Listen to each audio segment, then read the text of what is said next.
baik dalam pandang Allah ciri-cirinya ada. Yang pertama, hatinya terbebas dari kesyirikan.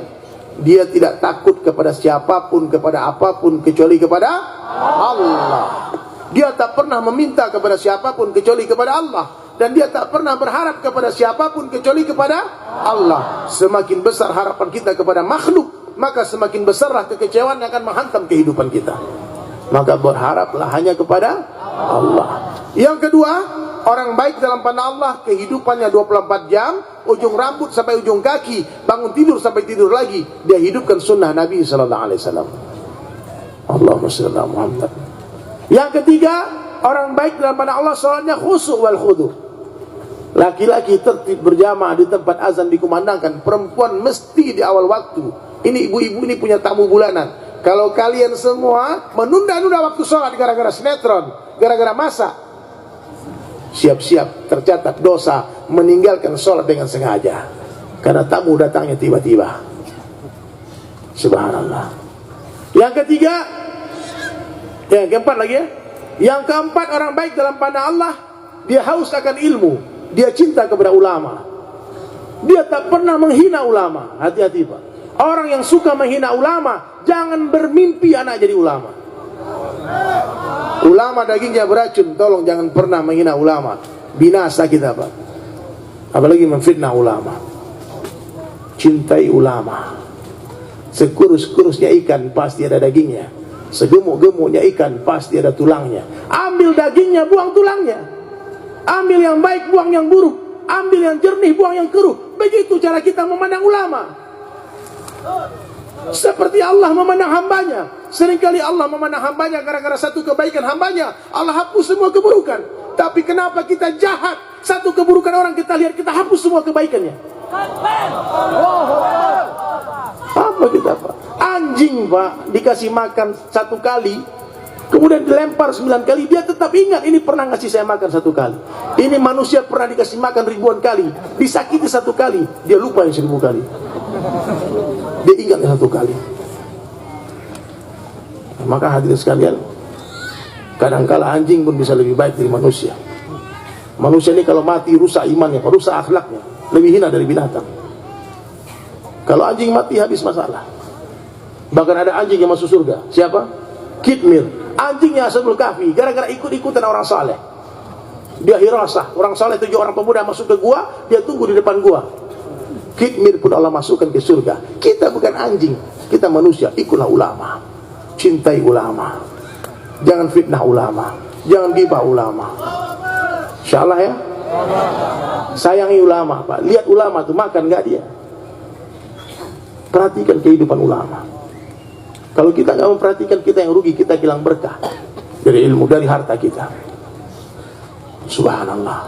Jadi hadirin dirahmati Allah, dan orang baik dalam pandang Allah, ciri-cirinya berikutnya, dia senantiasa berzikir dalam setiap hembusan nafasnya.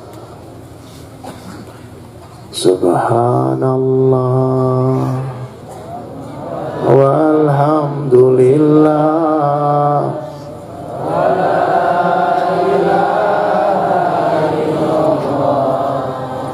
wallahu akbar. Semuanya ayo.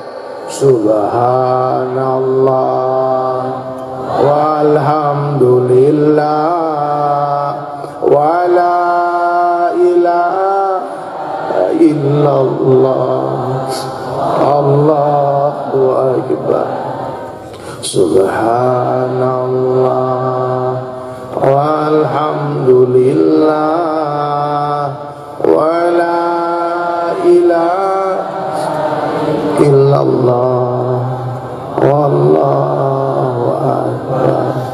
Masya Allah. Dengan berzikir hati menjadi tenang. Satu subhanallah, Allah tumbuhkan satu pohon di surga. Seluruh ahli surga akan menyesal, kata Nabi sallallahu alaihi wasallam. Apa yang mereka sesalkan? Waktu-waktu yang mereka lalui di dunia tanpa zikrullah. Maka berzikirlah dalam setiap hembusan nafas. Afdalul zikr, sebaik-baik zikir, la ilaha illallah, la ilaha illallah, la ilaha illallah, la ilaha illallah, La ilaha illallah. La ilaha illallah. Banyak-banyak ucapkan ini. Tidak perlu ruqyah-ruqyah. Itu ruqyah terdahsyat. Katakan tak ada berkuasa selain Allah. Setan, jin, hantu belau kabur. Ya. Banyak-banyak ucapkan la ilaha illallah. Lalu orang baik dalam pandang Allah, akhlaknya tinggi, azimah. Dia suka membalas kejahatan orang dengan kebaikan. Kalau kita salah, kita minta maaf, itu biasa. Yang luar biasa itu orang salah kita minta maaf. Bisa nggak kira-kira gitu? Tolong Pak, jangan hati dikotori dengan dendam, dengan hasad, dengan iri, dengki. Hasad. Gak suka lihat orang maju, gak suka lihat orang sukses, gak suka melihat orang menang, gak suka melihat orang berjaya. Hasad ya. Lihat mobil orang bagus, hasad ya. Gak boleh. Bersihkan hati. Satu ketika Nabi SAW di hadapan para sahabat bertanya, maukah kalian melihat Ahlul Jannah? Mau ya Rasulullah. Masuk seorang laki-laki sahabat tua, dengan jenggotnya masih meneteskan air bekas wudu. Dia pegang sendal dengan tangan kirinya, dia langkahkan kaki kanan masuk masjid, kemudian dia letakkan sendal, dia sholat 2 rakaat. Kata Nabi, dia ahli surga. 3 kali Nabi katakan orang ini ahli surga, sahabatnya ahli surga. Sampai satu orang sahabat minta izin untuk nginap di rumahnya dia. Izinkan aku bermalam di rumahmu. Untuk apa? Untuk mengetahui apa amalan orang ini sampai Nabi mengatakan dia ahli surga. Malam hari dilihat biasa saja, sholat malamnya agak panjang-panjang. Dilihat bacaan Al-Qurannya pun tak banyak-banyak, standar-standar aja, zikirnya biasa aja. Sampai tak penasaran, hari ketiga dia bertanya, apa amalanmu sehingga Nabi mengatakanmu ahli surga? Apa jawab sahabat tadi? Saya tidak punya amalan apa-apa, tapi saya setiap tidur, semau tidur saya membersihkan hati. Saya berdoa kepada Allah, ini doanya harus diamalkan ini. Ya Allah, coba ikuti. Ya Allah, aku memaafkan seluruh orang yang menzalimiku. Tolong ampunkan dosa-dosa mereka. Orang zalim dimaafkan lalu didoakan ampunan. Hebat orang mukmin. Jangan pelihara dendam. Dendam itu sifat iblis. Jangan sampai hadirin mulia kematian datang tiba-tiba, sementara dendam masih cokol di hati kita. Kita masuk kubur masih ada dendam. Bersihkan hati dari dendam, iri, dengki, hasad, penyakit-penyakit hati. Dengan kalimat apa? Katakan setiap hari, sebaik-baik saya.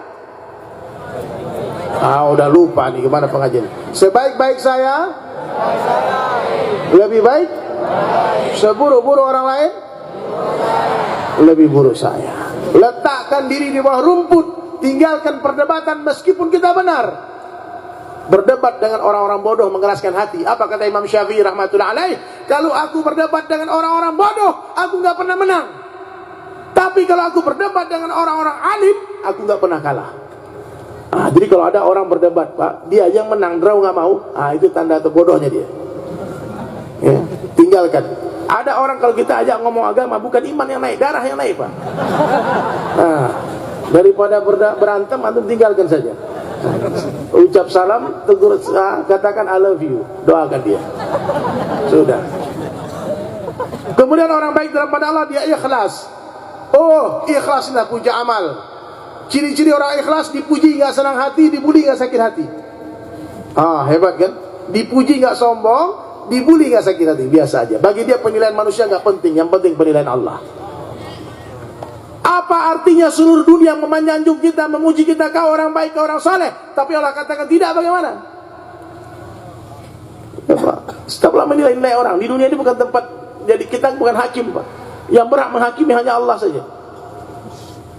Sama orang kita lihat kebaikan, kita sangka baik sama orang. Yang perlu kita suuzon itu diri kita, bukan orang lain.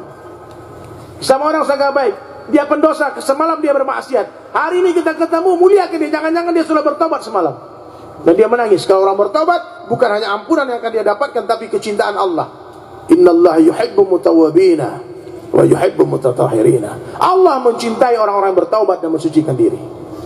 Cinta Allah. Maka jangan remehkan para pelaku maksiat. Karena kalau pelaku maksiat satu malam dia menangis, dia bertobat, seketika dia menjadi kekasih Allah. Dia menjadi wali-wali Allah. Hati-hati, Pak.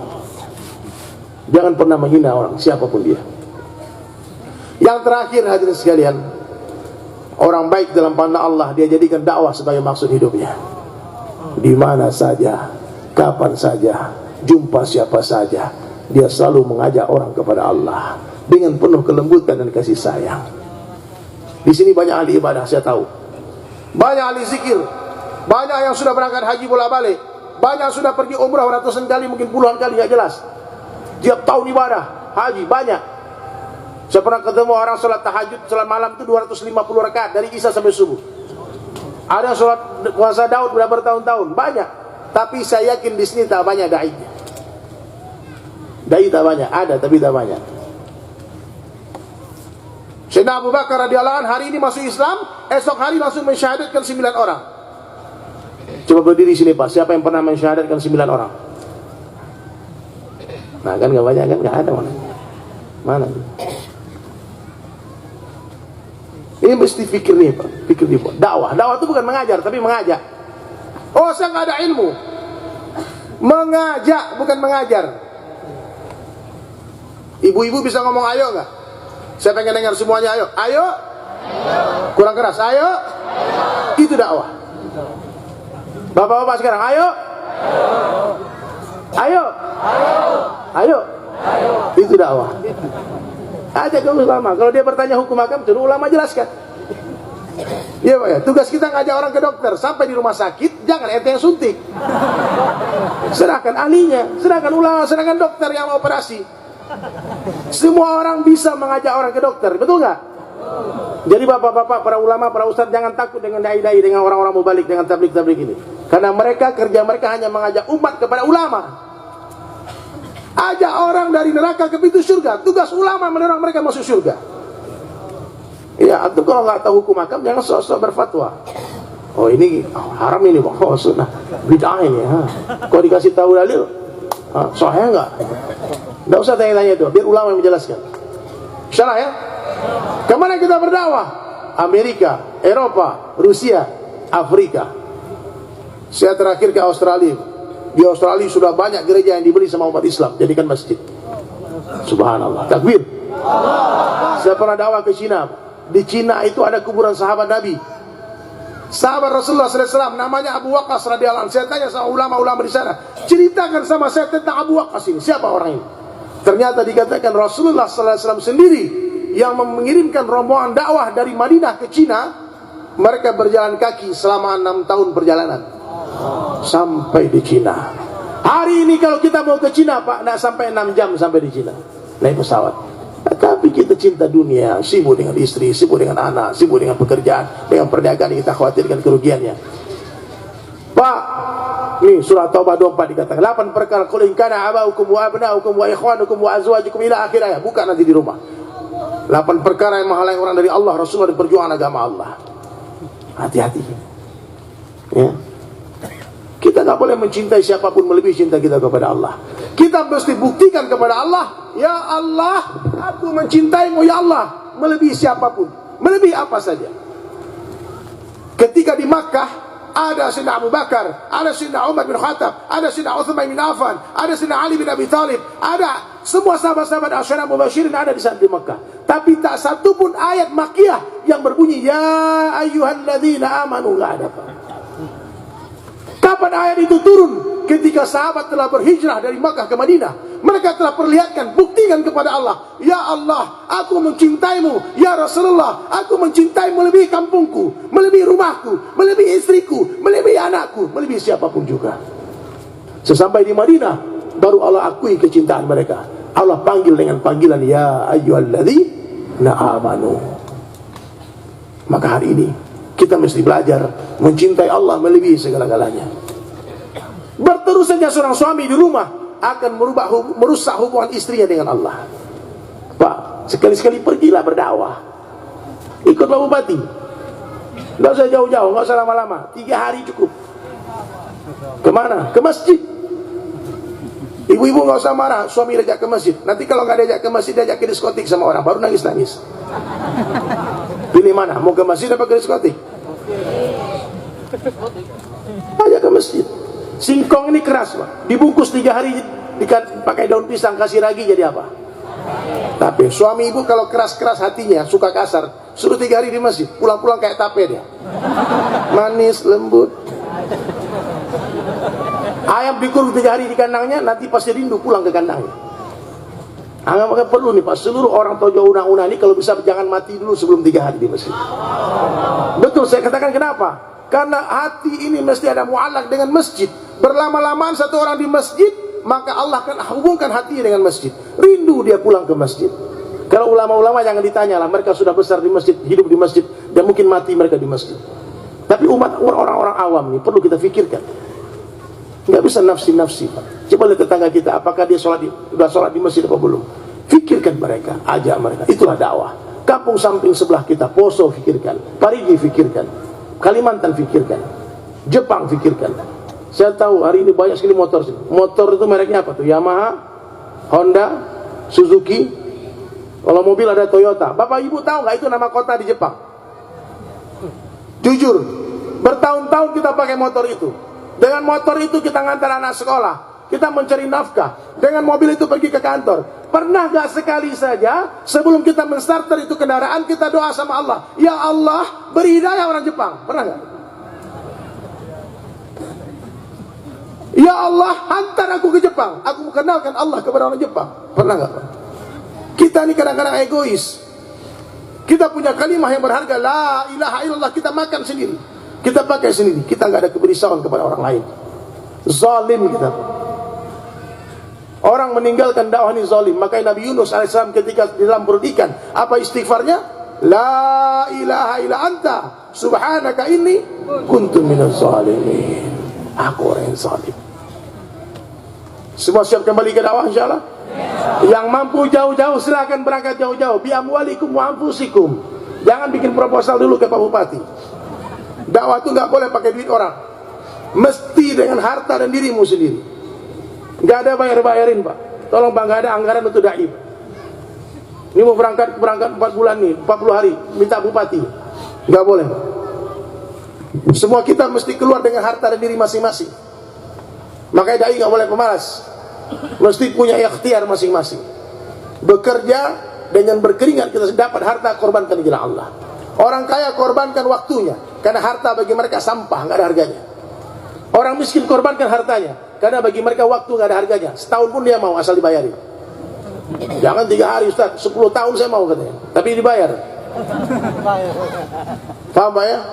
Nah, jadi hadirin kita semua mesti keluar bekerja sama dalam dakwah. Yang tak mampu jauh-jauh, dekat-dekat saja. Yang tak mampu lama-lama, sebentar saja. Yang tak mampu kemana-mana, duduklah di rumah, bantu dengan doa. Jangan kau halangi dakwah, jangan kau berperang dengan Allah Subhanahu Wa Taala. Jangan usir orang-orang yang menyeru kepada Allah pagi dan siang hari. Maka nanti insya Allah 12, 13, 14 akan berkumpul ribuan dai-dai dari seluruh Sulawesi Tengah di Ampanain, di Tojo Una-Una. Allah pilih tempat ini. Semoga tempat ini menjadi berkah. Amin.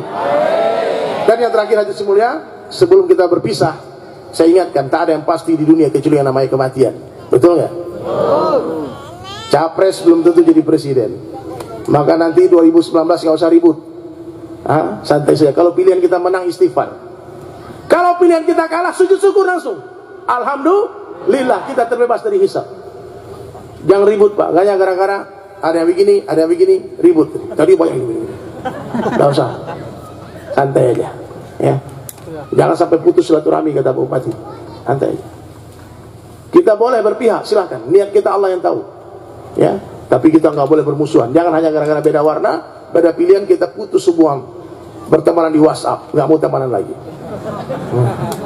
Bodoh kita Pak, bodoh kita. Nanti kalau antum sakit yang jenguk bukan Jokowi, yang jenguk bukan Prabowo, siapa yang jenguk? Sahabat kita itu yang putus hubungan itu. Nah, maka sekarang jangan sampai kita mau diadu domba, karena perang dengan saudara ini nggak selesai sampai kiamat. Tak kalau perang dengan Belanda, perang dengan Jepang, dia kalah, dia pulang kampung, habis musuh kita. Tapi kalau perang saudara Pak, ingat terus, lihat terus, ini rumah ini yang pernah nyakitin saya, pernah bunuh saya, nggak selesai Pak, bahaya. Maka jangan pernah diadu domba, jangan mau. Peluk saudaramu, beda pilihan boleh, silahkan, nggak ada masalah. Tapi katakan kita bersaudara di masjid, bersaudara karena kalimah la ilaha illallah. Ya. Capres belum tentu jadi presiden, cagup belum tentu jadi gubernur, capup belum tentu jadi bupati. Tapi kalau camat gimana? Ada Pak Camat di sini? Mana Pak Camat? Semua nih Pak Camat nih calon mati. Pasti mati. Orang kaya?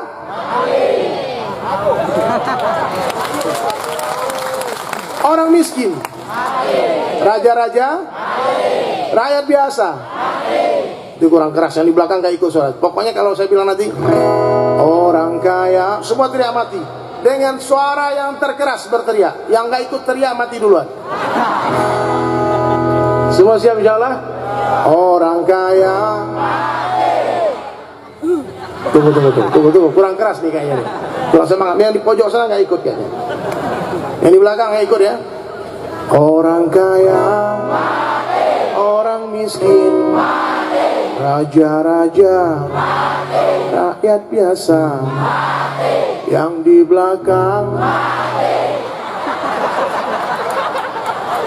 udah tahu pengajian duduk di belakang, ngobrol-ngobrol lagi. Nanti kalau ada pengajian lagi depan duduk ya. Yang di samping, yang di bawah, yang ceramah.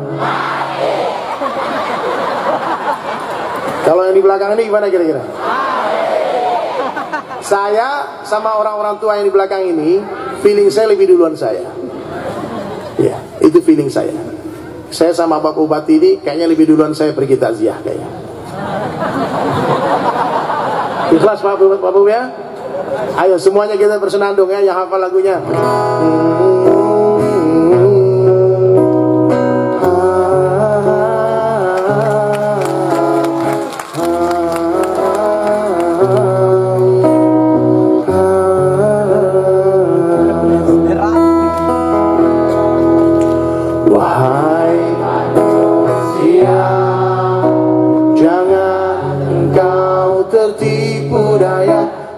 Dunia yang fana sebagai tempat ujian bagi kita. Dunia sementara, akhirat selama-lamanya. Orang kaya, orang miskin, raja-raja, rakyat biasa, semua pergi menghadapi langit. Dunia yang dicari tak ada yang berarti. Perkara yang paling penting dalam kehidupan manusia adalah perkara iman. Iman itu lebih penting daripada duit, rumah dan kendaraan. Satu orang mati gak punya duit, Allah gak marah. Mati gak punya rumah pun gak masalah. Tapi kalau mati gak punya iman, itu masalah. Harga iman dalam pandang Allah Subhanahu wa ta'ala sebesar darah, itu Allah Ta'ala hargai dengan surga yang luasnya 10 kali lipat dunia. Makanya kita semua wajib mengusahakan iman kita. Bagaimana caranya? Nabi sallallahu alaihi wasallam sabdakan dalam satu hadis, jadidu imanakum. Kaifa nujadidu imanana ya Rasulullah? Aktiru min qawli la ilaha illallah. Hai manusia, ayo semuanya, jangan engkau tertipu daya oleh dunia yang fana sebagai tempat ujian bagi kita. Dunia sementara, akhirat selama-lamanya. Semuanya, orang kaya, orang miskin, raja-raja, rakyat biasa.